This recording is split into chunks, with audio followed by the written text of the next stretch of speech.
Hello everyone, आज हम लोग देखेंगे क्या तो पौधे में परिवहन की व्यवस्था क्या है, पौधे में परिवहन किस प्रकार से होता है उसी को देखेंगे। तो जैसे कि जंतुओं को हम लोगों ने देखा है, जंतुओं में परिवहन के लिए विशेष तंत्र की आवश्यकता होती है और वे तंत्र ही सुगमता पूर्वक परिवहन करते हैं। लेकिन पौधे में विशेष अंगों का अभाव होता है। इसके वजह से कुछ खास अंग जो है, कुछ खास उत्तक जो है वो परिवर्तित होकर के परिवहन का काम करते हैं। पौधे के ये उत्तक जो है वो जटिल उत्तक कहलाते हैं और जटिल उत्तक दो प्रकार के होते हैं, जाइलम और फ्लोएम। इसी के द्वारा पौधे के अंदर परिवहन का काम संपन्न होता है। पौधे में भोजन कैसे जाता है, पौधा जो है जड़ से जल को अवशोषित करता है, वो पत्तियों तक किस प्रकार पहुंचता है, आज हम लोग जाइलम और फ्लोएम के इसी कार्य को देखेंगे। तो पौधे में जो जाइलम है वो मान लेते हैं कि पौधा है, पौधा का ये तना है, तना के अंदर जाइलम की जो स्थिति है वो बिल्कुल बीच वाले हिस्से में यानी कि पीठ में उपस्थित रहता है। तो पीठ में जाइलम उपस्थित रहता है और वह उसको परिवहित करा करके क्या करता है, अंदर तक ले जाता है। अगर जड़ की बात करें तो ये जड़ है, तो जड़ के लगभग इस हिस्से में पौधे में हमारा जाइलम उपस्थित है। तो यहां से क्या होता है कि यहाँ पर हमारे जड़ के ऊपर जो है ढेर सारे मूल रोम्स पाए जाते हैं। ये मूल रोम क्या करते हैं, मिट्टी से जल और खनिज लवण को, है ना, घुले हुए रूप में, खनिज लवण जल में घुले हुए होते हैं, उन्हें यह विसरण परासरण विधि के द्वारा अवशोषित कर लेते हैं और ये धीरे धीरे करके पहुंचते हैं कहाँ, तो जाइलम तक पहुंचते हैं। तो जाइलम तक से पहले का जो परिवहन होता है उसमें जाइलम का कोई हाथ नहीं होता, साधारण विसरण परासरण, है ना, सिम्प्लास्ट पाथवे, एपोप्लास्ट पाथवे के द्वारा जल जो है वो यहां तक पहुंच जाता है। जब जाइलम तक जल पहुंचता है तो जाइलम उसे ऊपर तक ले जाने का काम करता है। अब देखें कि जाइलम है क्या, जाइलम में क्या क्या पाया जाता है। इस अभी मैंने कहा कि जाइलम जो है एक जटिल उत्तक है। तो यह जटिल उत्तक का मतलब ही होता है एक से ज्यादा कोशिकाओं से मिलकर के बना हुआ। तो जाइलम जो है मुख्य रूप से 4 तरह की कोशिकाओं से मिलकर के बना होता है, जैसे वाहनिकाएं है, वाहिकाएं, ट्रैकियार्ड्स, वेसल्स, है ना, दारू, जाइलम फाइबर्स कहे इसे, या जाइलम स्क्लेरेनकाइमा कहे, जाइलम पैरेनकाइमा। ये 4 तरह के उत्तकों से मिलकर के बना होता है। वाहनिकाएं, वाहिकाएं और दारू उत्तक ये तीनों मृत होते हैं और पैरेनकाइमा सिर्फ इसमें जीवित होता है।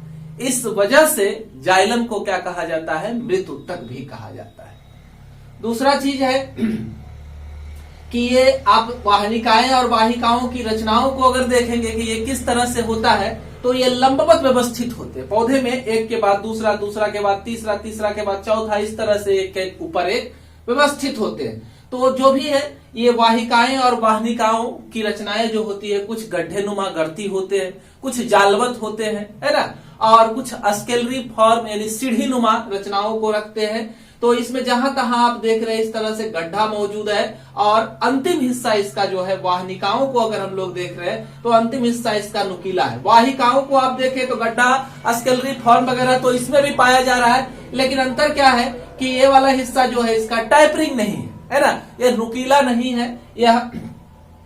तो जो है जाइलम, ट्रैकियार्ड्स और वेसल्स मिल करके जल को क्या करते हैं, ऊपर तक पहुंचाते हैं। वह ट्रैकियार्ड्स जो है कुछ मात्रा में लैटरल कंडक्शन पौधे के अगल बगल वाले हिस्से में भी क्या करता है, जल का परिवहन करता है। तो इस तरह से ये ऊपर तक भोजन को ले जाने का काम करते हैं। परिवहन की बात करें तो वाहनिकाएं और वाहिकाएं मिलकर के जल और खनिज लवण को पौधे के शीर्षस्थ भागों तक यानी कि पत्तियों तक, है ना, जहां जल की जरूरत है वहां तक पहुंचाने का काम करता है। ये हमेशा कैसे जा रहा है, ऊपर की ओर जा रहा है, एक दिशा में जा रहा है, एक दिशीय परिवहन को संपन्न करता है। जाइलम पैरेनकाइमा ये क्या करता है, तो हमेशा ही यह भोजन को संचित करने का काम करता है, भोजन को जमा करता है। और दारू उत्तक जो है मुख्य रूप से यांत्रिक सहायता प्रदान करने का काम करता है। दारू उत्तक का काम हो गया यहाँ पर यांत्रिक सहायता करना, और वाहिकाएं, वाहनिकाओं ने क्या किया, तो इन्होंने इसे दूर तक पहुंचाने का काम किया, जल और खनिज लवण को।